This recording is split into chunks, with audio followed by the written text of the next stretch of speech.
is organized by graduate students in the Applied Ecology and Biology departments, and we are continuously grateful for the support of the department and CALS for the support of this series. Though we don't have the pleasure of their in-person company, it's nonetheless exciting to virtually welcome speakers into NC State's virtual space, and we're very glad that they take the time to join. Again, a few logistics starting out. I would ask that you keep yourself muted, and given the number of people, potentially your video is off during Dr. Lafferty's presentation, but if you do have a question while Dr. Lafferty is speaking, please feel free to type it in the chat, and she may get to it while she's presenting, but more likely we'll get to it at the end. So at the end of the talk, we should have 10 to 15 minutes for questions. Please indicate that you have a question in the chat, and I will either call on folks to unmute themselves, or if their question's super short, I'll just read the question myself.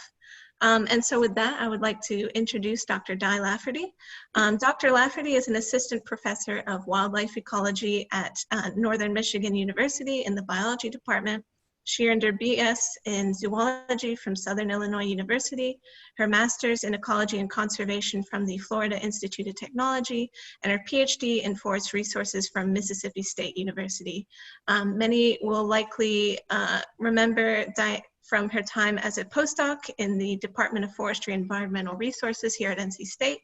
Her work as a conservation ecologist integrates numerous species, spatial scales, and techniques to address how global change affects wildlife populations and their ecosystems, including the microbiome scale that we will be hearing about today.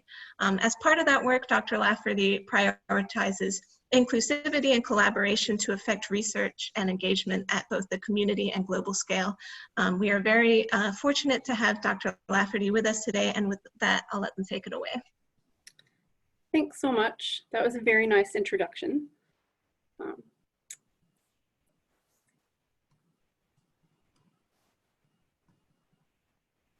Can you guys see my screen? Yep. Okay.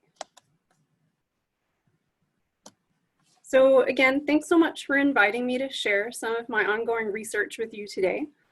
As a former postdoc at NC State, it's nice to be reconnecting with NC State through the seminar series. It would certainly be nice to get to visit again in person instead of doing this through Zoom, as we all are these days. I'd just like to begin today by sharing with you a little bit about my motivation. And this is sort of where I'm coming from as a researcher.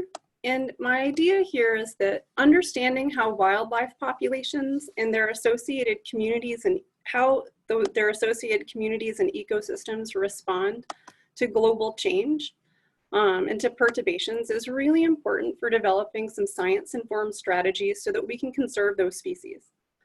But I also recognize that our global biodiversity crisis that is unfolding, that science alone is not going to be able to save us, that we really need to be reaching out to diverse segments of our human population, and we need public support and participation across all those demographics to achieve socially just and ecologically relevant conservation outcomes. And I think it's really important that we're intentional in the inclusion of people with diverse knowledge, experiences, and identities if we're going to be effective in our conservation. So in my role as a faculty member and as the principal investigator for the Wildlife Ecology and Conservation Science Lab, it's my personal responsibility to be a vocal and a visible advocate for justice, equity, diversity, advancement, and inclusion in my lab, in my classroom, and in my institution and my community. And I think that by prioritizing justice, equity, diversity, and inclusion in my research and in my mentoring and teaching efforts, I'm able to demonstrate to my students and collaborators, as well as my administrators, that I value the perspectives that people from marginalized groups will bring to our shared pursuit of rigorous conservation ecology research. And my intent is to make our work more relevant to our diverse society.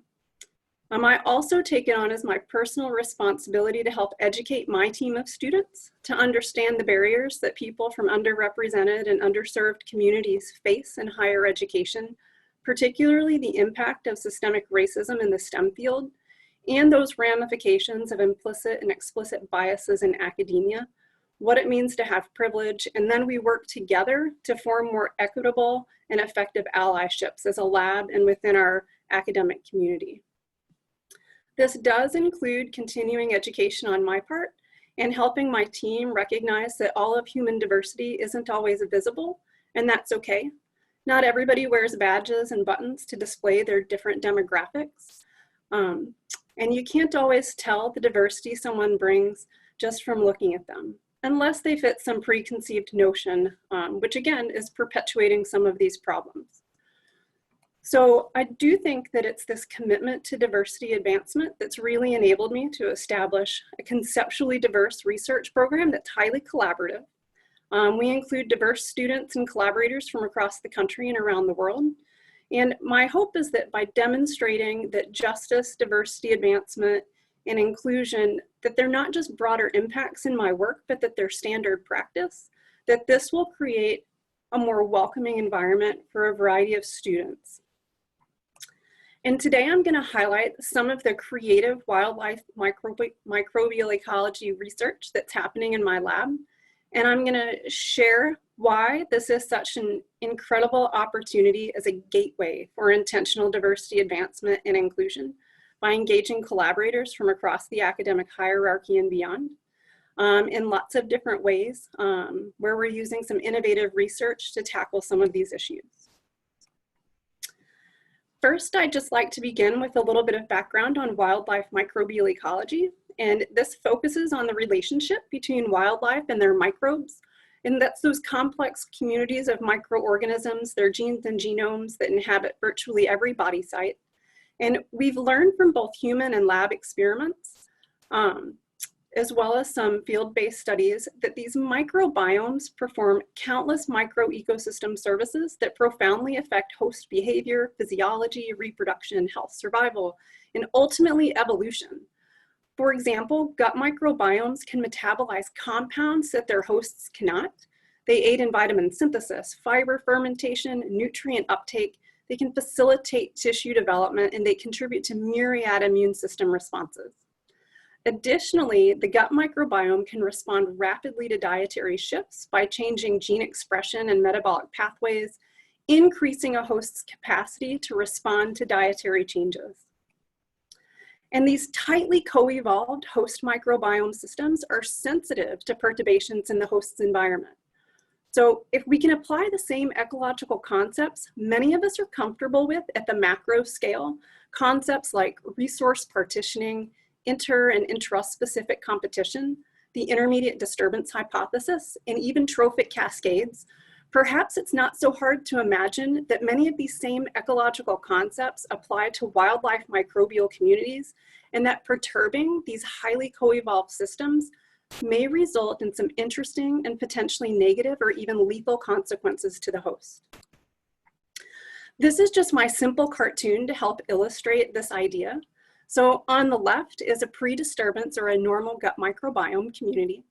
And then it's subject to some kind of disturbance, maybe an environmental contaminant, habitat destruction, some event. And this disturbance might disrupt, say, microbial species richness or evenness.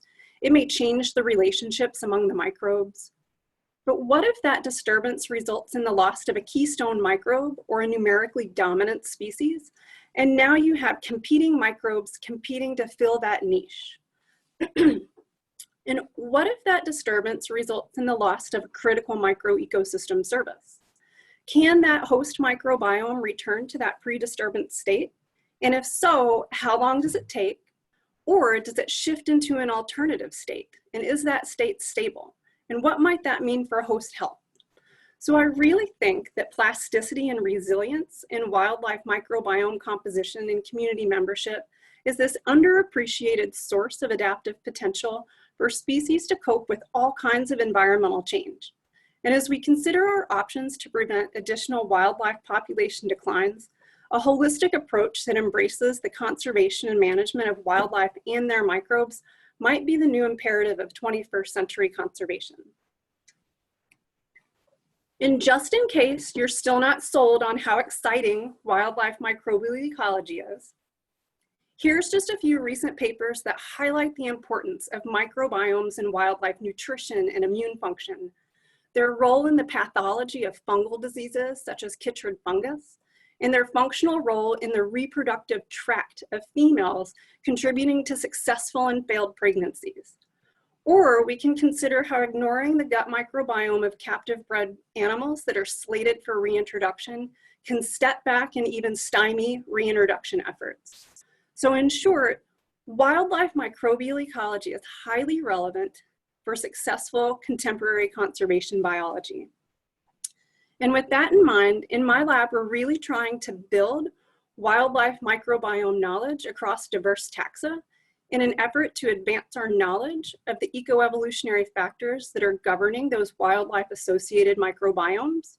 We're striving to identify species-specific microbiomes that can serve as sentinels for environmental quality and food availability. We're evaluating the impact of environmental perturbations on wildlife microbiomes, such as nuclear radiation and pollution contamination. And our ultimate goal is to be able to inform management decisions to promote long-term conservation of wildlife and their symbiotic microbes. Now, to achieve these aims, we're using myriad taxonomic models to answer both basic and applied questions in ecology and conservation. Our target taxa include captive and free-ranging animals, apex and mesopredators and their prey, as well as mammals, birds, and herps, some of which are common, some of them are endangered, and some are invasive. And while this is just to highlight the species we're currently studying, many of these taxa represent multiple initiatives at both local and landscape scales.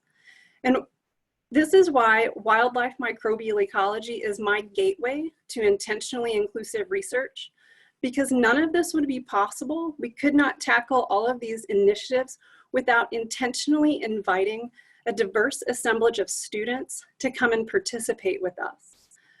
We need them to be present and contributing in their ways in order to tackle all of these different subjects in all of the unique ways that we're looking at. And while I welcome students to participate in my lab, rarely or no one has ever been turned away at this point. I'm also very intentional in my graduate and undergraduate student recruiting and retention efforts. For example, as a National McNeil Research Mentor, I have an institutional mechanism to identify and financially support undergraduate students from ethnic and racial minority groups, as well as first-generation college students. I'm an active member of our Campus Allies group, which connects me to be able to recruit students that self-identify as LGBTQIA and to be able to provide a safe, welcoming, and affirming research space for them. Each semester, I'm also successful at recruiting non-traditional students, including students with different abilities and veterans from our armed forces. So lots of people are participating in my lab.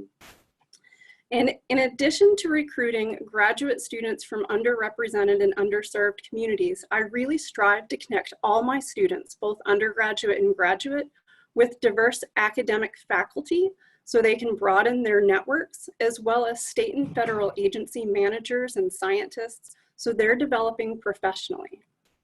And while the affiliations were listed on the previous slide, I just wanted to highlight how collaborative these efforts truly are, providing opportunities for both undergraduates and graduates to connect with, again, faculty and multiple agencies across the country and around the world. And while all of the students and collaborators play a valuable role in this wildlife microbial ecology research, I want you to know that these efforts would not be possible without the guidance and support from your very own Dr. McKinney. She is my accomplice in all things wildlife microbial ecology. As an ecologist, her expertise is in microbiology and microbiome research, whereas I am a classically trained field-based wildlife ecologist. As such, it's really our teamwork, drawing on each other's strengths, that allows us to pursue these exciting questions and to help train the next generation of students to think both at the macro and micro scales as we tackle these 21st century conservation challenges. And we're able to engage all of these students because they're included in our scientific process. So from samples to sequences, From hypothesis generation to manuscript development, students are integrated in every aspect of our wildlife microbial ecology pipeline. Students assist with fieldwork and lab work. They help prep samples for both sequencing and isotopes. They communicate with the lab personnel that oversee our sequencing and isotope analyses, so they're building that confidence and network. We also provide opportunities for students to participate and learn bioinformatics analysis and statistical analyses and data visualizations. We work together on presentations and manuscripts. So they are our collaborators in this process. They are not our minions. They're part of our team. And I just want to briefly summarize the methods that are part of this pipeline, because this applies to all of our work. Whether we're working with captive animals, live captured animals for release, or harvested specimens, we're typically working with just a little bit of fecal material that gets preserved in ethanol. I also like to get a little hair sample for stable isotope analysis along the way. We often do a lot of bench work, so I have the opportunity to train lots of students in the lab. So they love to be in the field, but getting them in the lab gives them another dimension and more skills that make them marketable. Again, they're helping with all of the prep work that goes into all of the samples. They're participating in that bioinformatics component. So once we get the data back from Argonne National Labs, we're going to import those multiplex sequences into QIIME, or Quantitative Insights in Microbial Ecology, and that's when we begin the analyses. And this is going to include things like demultiplexing and denoising the sequences. We're also going to, filter and remove any of the chimeras and residual fixed reads. The important part here is that we're eventually going to get to the amplicon sequence variants. That's the data we really want. And if you're not familiar with ASVs, this is just that individual DNA sequences that are really important. That's what's left after we've removed the spurious markers after an analysis. It's really the biologically important information. So I'll refer to that a couple of times today. And it's with those ASVs that we're going to eventually work within another database where we're going to assign that taxonomic classification to the different bacteria, hopefully down to the genus level, but not always. But that's really where our fun begins. And now I'd just like to share with you a bit about the fun research that we've been tackling with these diverse species.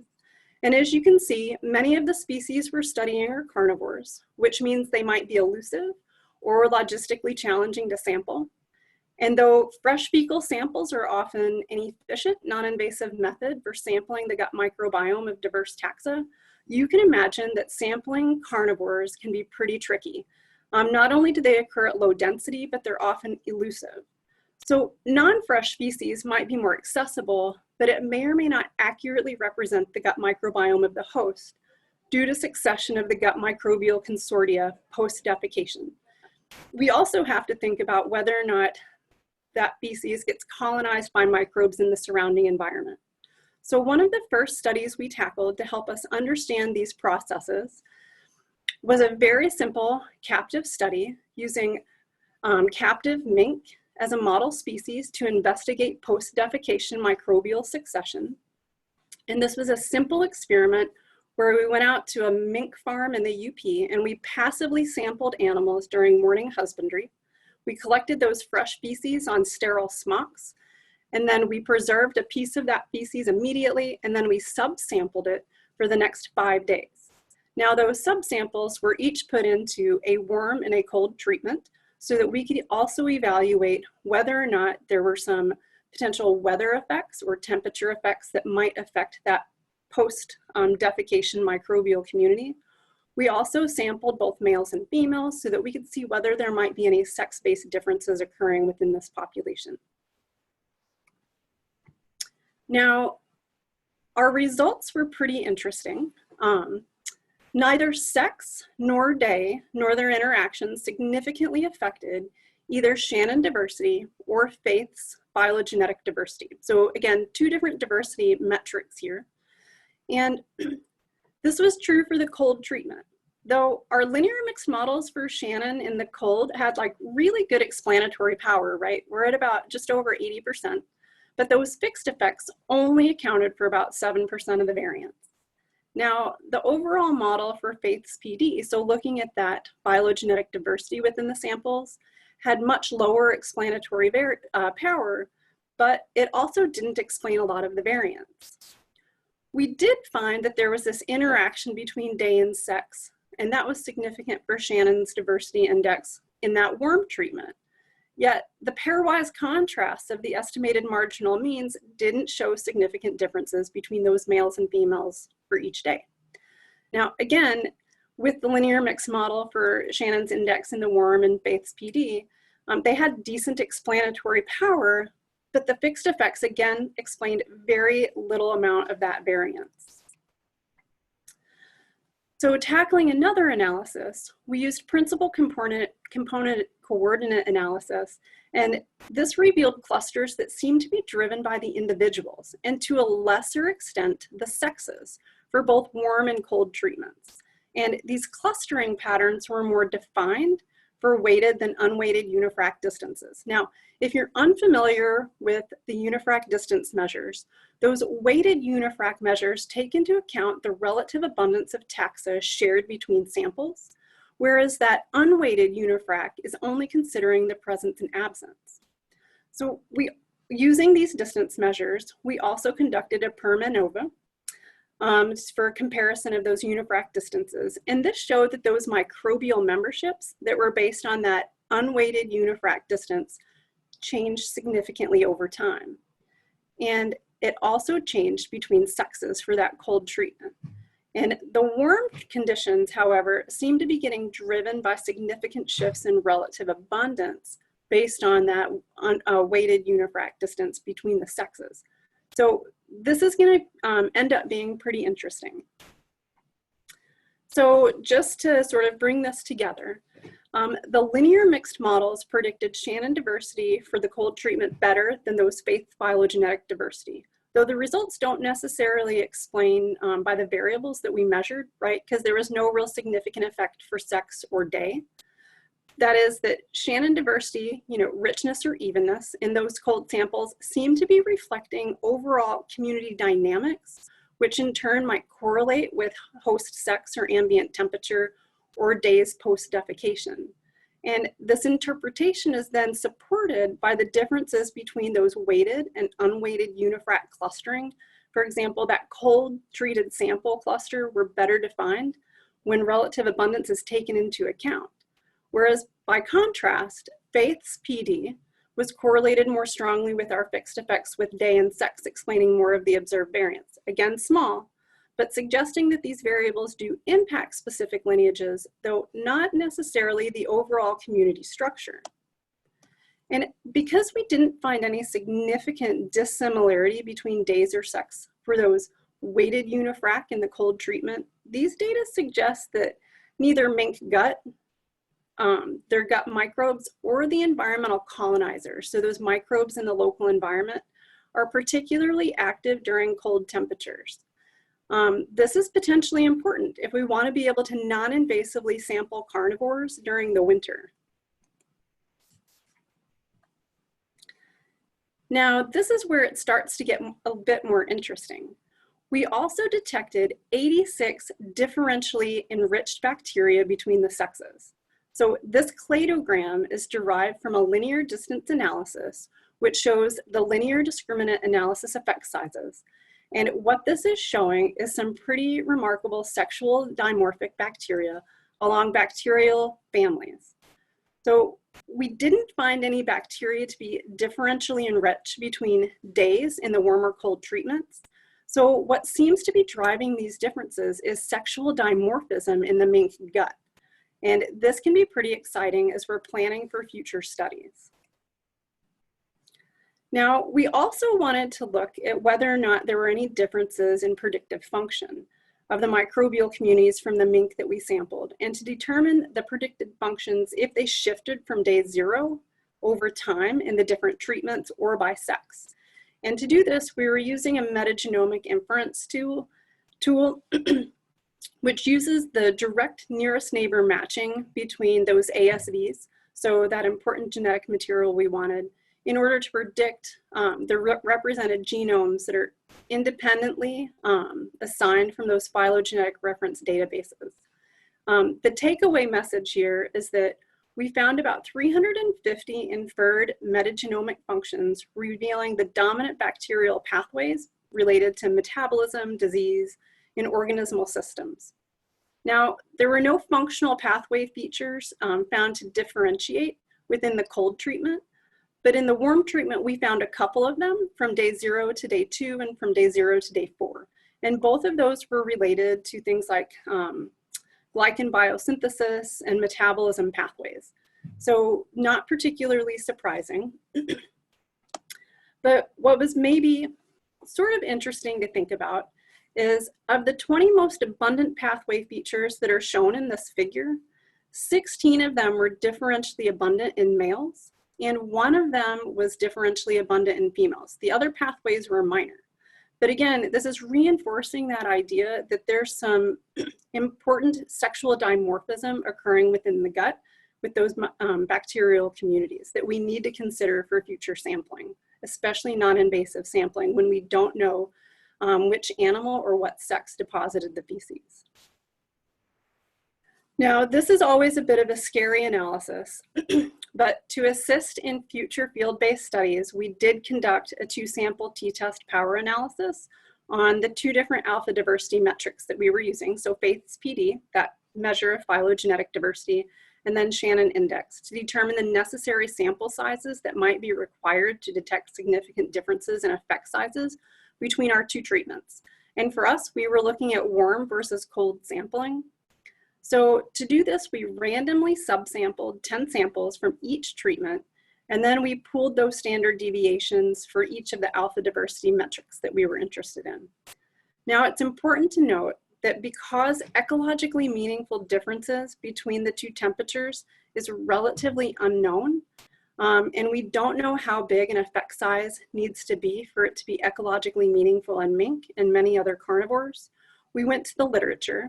And that paper is up there in the corner. So Castles, Pascual, it's a brand new paper that puts out some great ideas, particularly for clinical trials when considering effect sizes. But the take-home message here is that based on the variance estimates from our experiment, for example, for Faith's PD, we would need about 826 fecal samples to detect a 54% difference in means. And a 54% difference is huge, right? Potentially. And in field studies, we may or may not see that large of a difference, so our sample size would need to be even larger. And then for Shannon diversity, we'd need nearly 1,000 fecal samples to detect a 50% difference in means. So again, this is just providing a bit of framework for helping us understand the type of power we might need or type of sample sizes that we might require in order to have the scope of inference that we want. I'm always nervous to do power analyses because they're incredibly humbling, because it does make you reframe and think harder about your future field-based studies. Now, as wildlife microbial ecology research progresses and we move beyond some of these descriptive studies, rigorous research is going to mandate that we consider these sample size requirements because we must if we want to be able to glean that ecologically relevant data from the work that we're doing. We have shown that sample sizes are a potential constraint as you move from controlled conditions out into the field. And we need to consider that the likely increase of variation, regardless of whether that variation is due to stochastic environmental influence or constrained by sexual dimorphism, is something we have to be thinking about. So prior to launching into a big field-based non-invasive sampling regime, it might be important to conduct additional pilot studies so that we can again refine those studies and identify the sample sizes we needed for the scope of inference that we want. Just something to think about, always humbling. And now we're going to move on to some of the field-based studies where we often can't apply some of the things we would love to because of all of the constraints that happen in the real world. So again, we're taking these ideas into the field. And one of these first studies was from my graduate student, Sierra Gilman, and she was set up to answer a couple of questions that lie at the intersection of both basic and applied science. And her thesis questions focused on How does the gut microbiome differ between two functionally distinct regions of the gastrointestinal tract? And then, does consumption of human provisioned foods influence the gut microbiome? And this was pretty interesting because we wanted to apply this in a free-ranging black bear population in the Upper Peninsula. And just for a little context, in Michigan and in 11 other states, baiting is a legal method to facilitate black bear harvest. And on average in the UP, there's around 1,100 black bears harvested each year, during which time about 86% of hunters use bait, and 70% of the bait consists of baked goods, corn products, and grains, including all of the hunters and guides that contributed to our project use bait in their hunting and harvest efforts. And yes, I did say hunters and guides that contributed to our project. In fact, we engaged dozens of hunters and guides as an untapped citizen science stakeholder group to help us accomplish this work. We developed color-coded sampling kits, we worked with guides and hunters to train them on sample collection, and we kept them up to date on our findings all along the way. Now, for those of you planning ahead, another benefit to acquiring samples from legally harvested animals not related to research is that it substantially reduces your paperwork, because taking advantage of hunter quarry and not directing it often allows you an IACUC exemption. So you can eliminate some of the paperwork as long as you're not directly involved in the harvest or taking of those species, but taking advantage of the donations that those hunters are willing to provide. So after all of this planning, we were pretty surprised that we didn't find significant differences in the microbiome diversity or community membership between the jejunum and the colon. Now, we had predicted that we would find differences there because the jejunum, that is the spot in the intestines where carbohydrates, fats, and proteins are being processed and uptake. And then the colon is where fiber fermentation is going on. So we thought we would see differences in these communities. We didn't so much. And while that's not what we expected, it's potentially kind of a good thing, because that means that by sampling the colon or fresh feces, it provides a good representation of the microbial community in other parts of the gastrointestinal tract. And of course, we can sample feces relatively non-invasively, whereas we would not have had access to the jejunum if we hadn't been getting samples donated from hunters.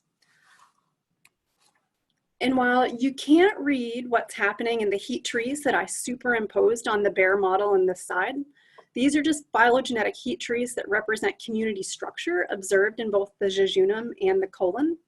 And these are based on microbial classification down to the genus level.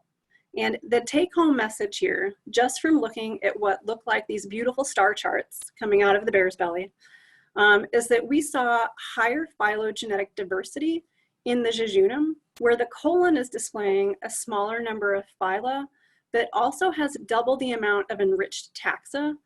And so the enriching part is seeing the thicker lines, the bright blue and the green that are quite a bit thicker than what you see in the jejunum, which has, say, more stars in it. So we further considered the age of these bears. And it's not surprising, perhaps, that we saw some differences in community structure across juvenile versus yearlings versus adult bears. And this has been shown in several other studies as well. For example, at the genus level, we identified 25 major taxa within the three age classes. While the yearlings harbored about 15 major taxa, only 2 of those taxa were found solely in the gut microbiome of yearlings.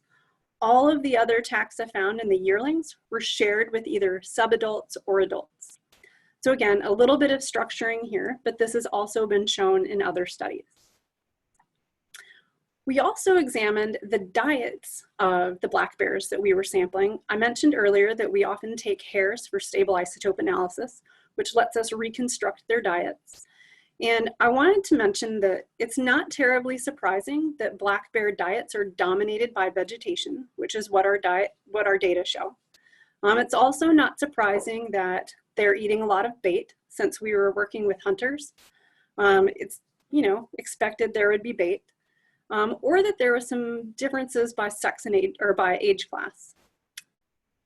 The interesting part, though, from the diet side, is that the proportional contribution of bait to the diet ranged between 4 and 56%.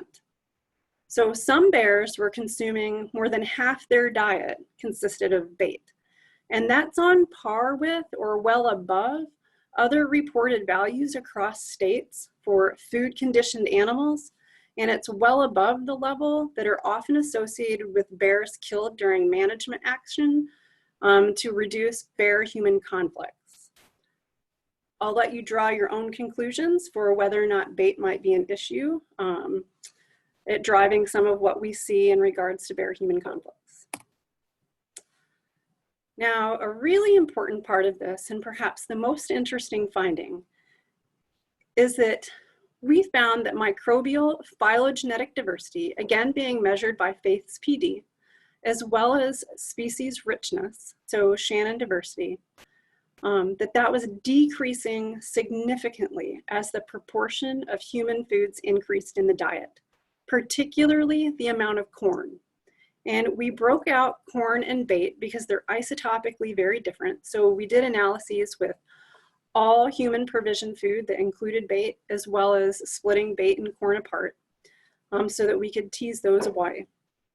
And again, that human provision food, and particularly the corn, had this really strong connection with decreasing diversity.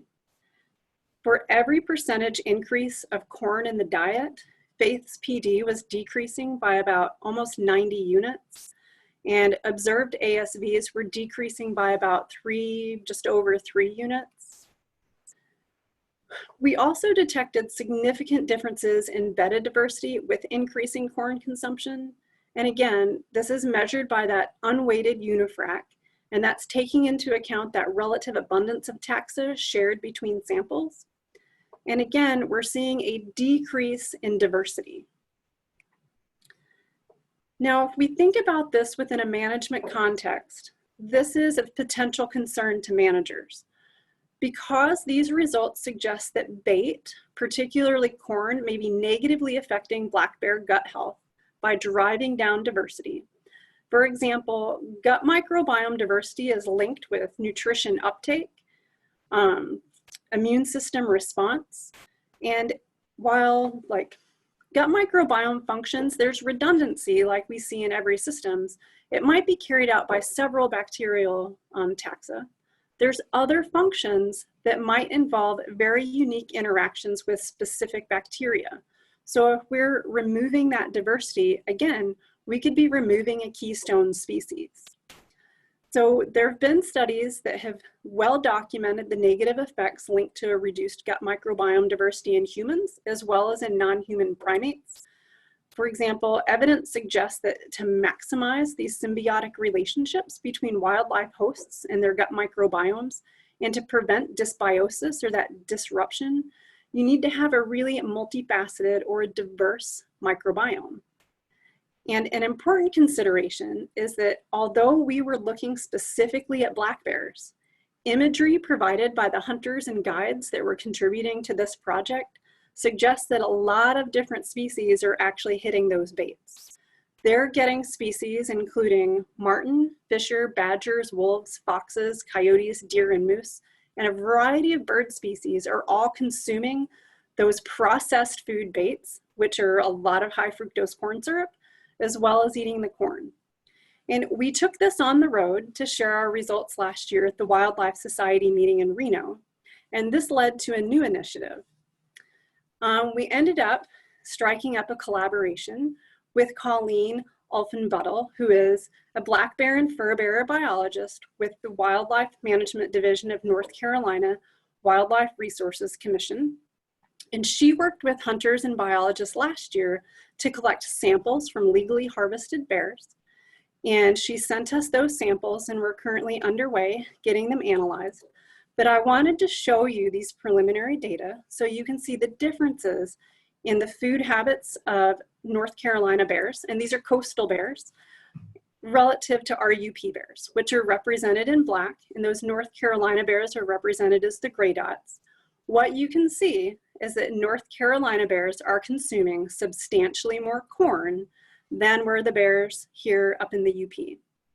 Now, this is an interesting difference in baiting policies between Michigan and North Carolina. North Carolina only allows baiting with corn and peanuts, both of which are unprocessed foods. Here in Michigan, you can pretty much feed a bear anything you want, except for chocolate or chocolate derivatives, which means there's a lot of corn-based confectionaries out there on our landscape. Now, your bears down in North Carolina aren't experiencing all of that processed food, but they're certainly eating a lot of corn. And while we're only just beginning to analyze these data, I wanted you to note that there's some similarities between the North Carolina bears and the black bears here in Michigan. Both of these populations have an abundance of firmishoots and Proteobacteria at the phyla level. But these two populations are also quite a bit different as well. So when you look a little bit closer, North Carolina bears have some different phyla than what we saw here in the Michigan bears. We don't know what that's linked to, but some interesting tangents on this is when you get down to the genus level, there's a bit less diversity going on there as well. So it'll be a bit until we get to work through all of these data because they just came in the last week and a half or so. So we're only just starting to tick away at it. But it's pretty exciting to have this opportunity to look at these two different black bear populations to see what's going to be happening. So it's, like I said, it's going to be really interesting to see how these things shake out. So you'll have to check back in. Perhaps you can get Erin to give you guys an update on this once we figure it out. Now, just a couple of the other studies that we've been engaged with is, as a species of management concern across much of their range, the American marten is perhaps a really interesting ecological model to be looking at the impacts of forest management practices on the gut microbiome of a sensitive forest carnivore species.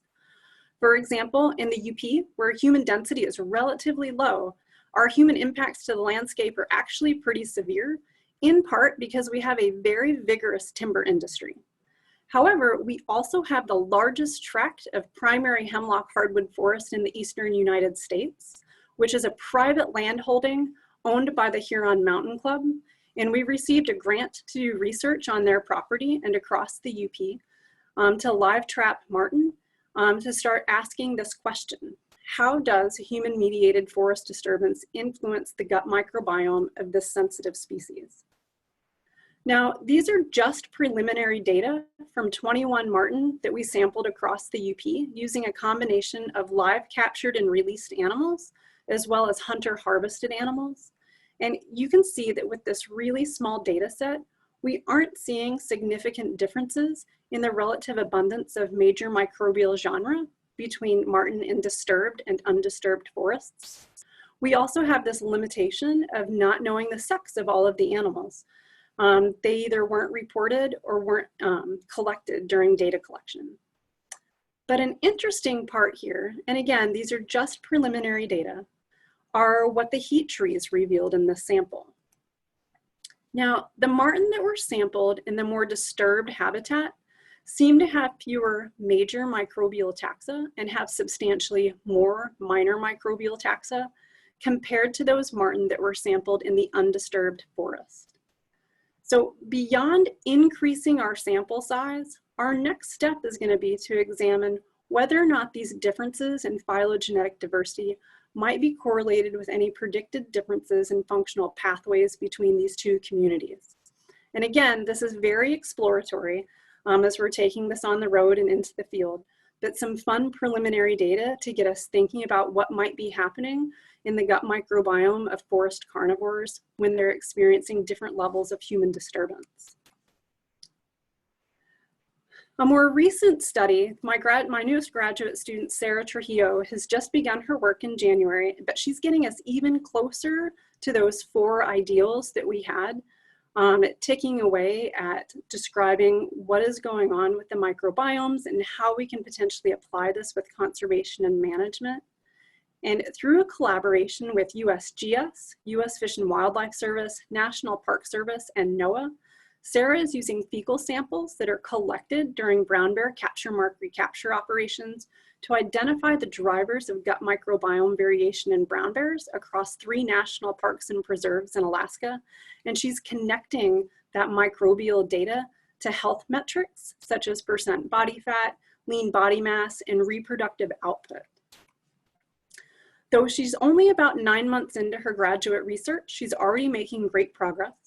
We can see that location, sex, and female reproductive condition are associated with some level of variation in the gut microbiome of our sampled brown bear populations, with firmishutes, Proteobacteria representing some dominant phyla in these sampled bears.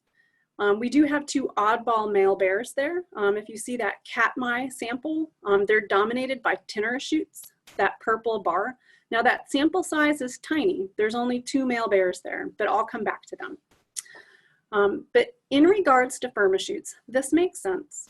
Firmishutes are associated with nutrient uptake. In general, bears eat a lot of vegetation.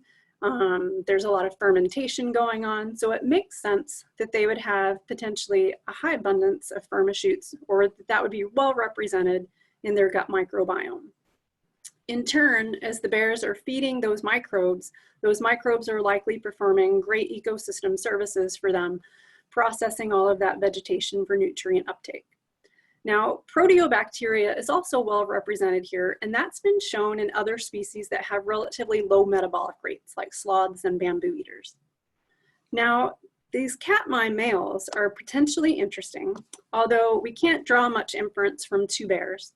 But they are having an abundance or dominated by Tinnerishutes. And this is an interesting group because there's only 1 or 2 major classes of microbes in this phyla. And one of those is the mollishoot. And lab work has shown, and this is with germ-free recipients, so very controlled studies, but it's shown this association between the proportional representation of mollisshoots and adiposity in the host. And if you're not familiar with the term adiposity, it's the physiological term for being in a state of obesity. And you may know that Katmai bears hosts some of the most rotund bears in the world.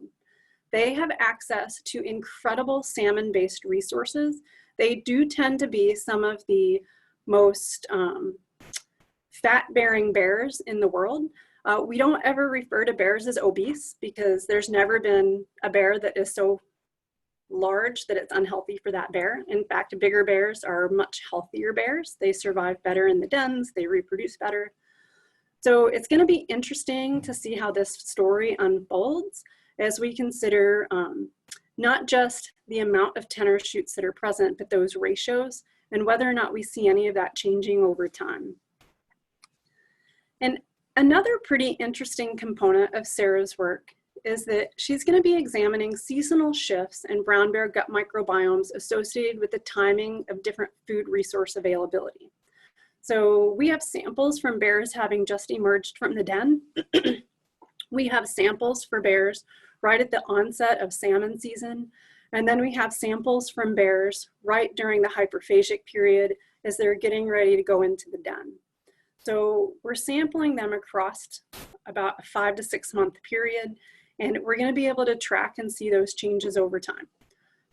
Already we can see there's some shifting in the microbiome happening.